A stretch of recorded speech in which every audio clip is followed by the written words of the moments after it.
Ngiye kubasuhuza mbaha ikaze kuri Mitive Inspires.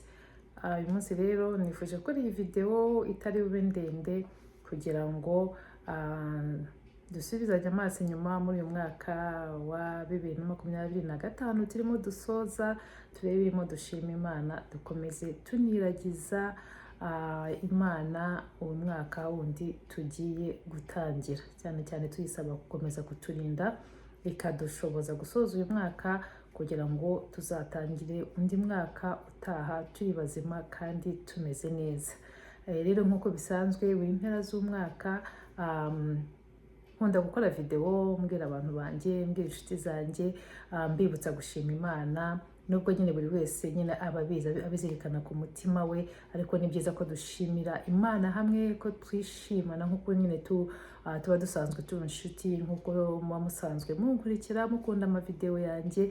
Niyo mpamvu rero nanjye uyu munsi nje ngira ngo dufatanye gushima Imana muri uyu mwaka turimo tugenda dusoza. Ngira ngo ni byinshi Imana yadukoreyemo, byinshi cyane rwose n'utabibona udashobora kuba abona iby'Imana yamukoreye, ngira ngo hari wenda yabahumirije no kumva byonyine uhumeka. Ayo ni amashimwe tugomba guhereza Imana. Muzi ko rwose cyane cyane kuri iyi chaîne yacu ibyacu byose ari ugushima. Twabonye ibyiza byo gushima, twabonye ukuntu gushima bifungura amarembo. Ni uyu mwaka rero usoje rwose nta kintu no gushima Imana, niwe ushoje uyu mwaka nta mashimwe ufite ushobora kuvuga ngo iki nagishimira Imana. Ndakurarekera kureba amavideo yanjye. Hari amavideo nakoze 28 mu minsi 28 tureba dusubiramo twiyibutsa ineza Imana tugira ya buri munsi, ibyo tugomba gushima Imana, aho twabonye ko buri munsi buri muntu aba afite ishimwe yakabaye ahereza Imana, aho twabonye ko buri ntambwe yose umuntu atera yakabaye ashima Imana. Rero rwose niba wumva mu mutima wumva nta kintu ushobora gushima Imana, nujya muri ayo mavideo rwose aragufasha, kandi nzi ko biri buze kugufungura umutima wawe, ukumva nawe uranezerewe, ukumva ubayeho wishimye. Burya iyo utishimye ni wowe uba wiyica, nta wundi uba uhima. Kandi nyine iyo ushatse kubona ibyiza urabibona, washaka n'ibibi ukabibona, byose biri imbere yacu, birahari pe, biragaragara. Ariko twe twahisemo gukurikira inzira yo kureba ibyiza, gukurikira inzira yo gushima Imana mu byo idukorera bya buri munsi. Kabone nubwo hari ibibi turabyirengagiza tukareba, twe tugatinda ku byiza. Rero nongereje no makeya mu kintu cyo gushima. Burya nabahayeho uryo mvuga gushima ubundi bigirira umumaro umuntu ushimye. Wowe ushimye, niba hari ikintu wahawe cyangwa hari ikintu ugomba gushima, ni wowe bigirira umumaro. Burya ntabwo bigirira umumaro umuntu urimo ushimira. Ndabaha nk'urugero, niba nk'umuntu wenda guhaye nk'ikintu ukamubwira ngo urakoze, burya iyo urakoze ni wowe ufitiye umumaro, wowe wahawe, ntabwo ufitiye umumaro wa muntu waguhereje.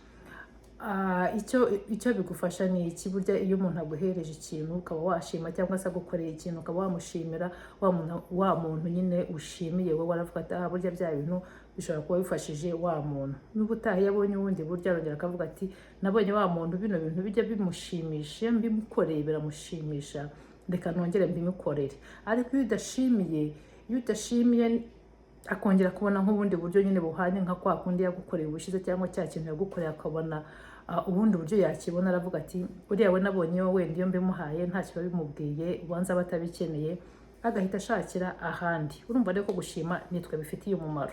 Nako rero bigenda no ku Mana. Iyo Imana iguhereje ikintu guhaye neza, nyine guteye iteka ukayishimira, iravuga ati mwana wanjye akeneye n'ibindi burya byisumbuyeho, ndabona yari abikeneye, yansabye abikeneye. Wumva rero iyo gushima ni twebwe ifitiye umumaro. Reka uyu mwaka rero icyo nashatse kunyuramo muri makeya, tuwusoze dushimira Imana, dushimira abantu twabanye muri uyu mwaka rwose uri gushira.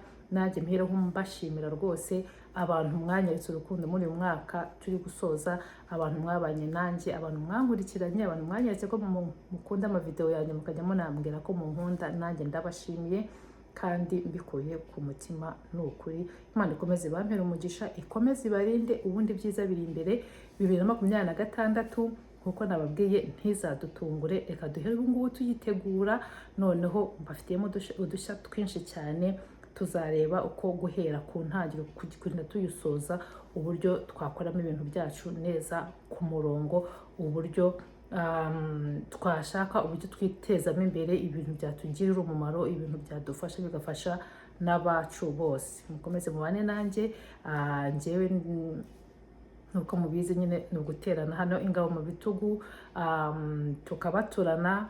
Burya hari igihe umuntu aba ari aho ngaho yifitiye nk'ibitekerezo byaramuhezemo adashoboye nko kubishyira ku murongo ngo abisohora abikore, ariko mu mutwe rwose afite nyine yuzuye ari wese, ariko kugira ngo azabyikure mu mutwe abikore ugasanga rwose nicyo kintu cyamunaniye. Rero ibyo ngicyo turaje tubisige muri 2025, 2026 tugiye gukora, ni ugukora intekerezo zacu. Buryo washoboye gutekereza ikintu ni ukuvuga ko no kugikora burya uba ubishoboye. Icyo tubura ni intambwe, icyo tubura niba abantu badutera imbaraga, niba abantu badutera courage bakavuga ati iki kintu nawe wagishobora kuko nanjye naragishoboye, icyo kintu nawe wagishoboye kuko n'akana yaragishoboye. Rero ku mwaka w'2026 tuwugire umwaka wa byose birashoboka.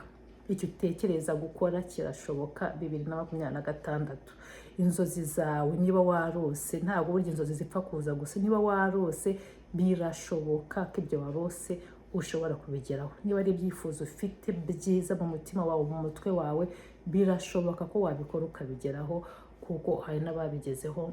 Kandi twabonye ko twese burya dufite amahirwe angana, ahubwo uburyo ayo mahirwe yacu tuyabyaza umusaruro nibwo buryo butandukanye. Hari ufatiraho agahita nyine akora ashyira mu bikorwa ibintu bye, hakaba n'ugumana bya bitekerezo bye akabiheza mu bwonko. Reka rero duterane inkunga, duterane ingabo mu bitugu, umwaka wa 2026 dutangire tubitegure ubu ngubu, turebe ibyo tuzakora iyo tuzagera nyine duhita dutangira nta kurindira. Ngaho rero ndabakunda, reka video ntayigira ndende, turakomeza tubane, dukomeze twungurane ibitekerezo. Uyu mwaka turaza kuwusozana kandi tuwusozanye neza n'ingamba nshyashya tugiye kwinjirana 2026. Nkomeje kubifuriza ubuzima buzira umuze, tuzagerane mu mwaka wa 2026. Imana ikomeze bambere umugisha. Niba utarankurikira rero ukore subscribe, ukoreshe ku nshuti zawe, ubundi 2026 ni iyacu tuyibyaza umusaruro.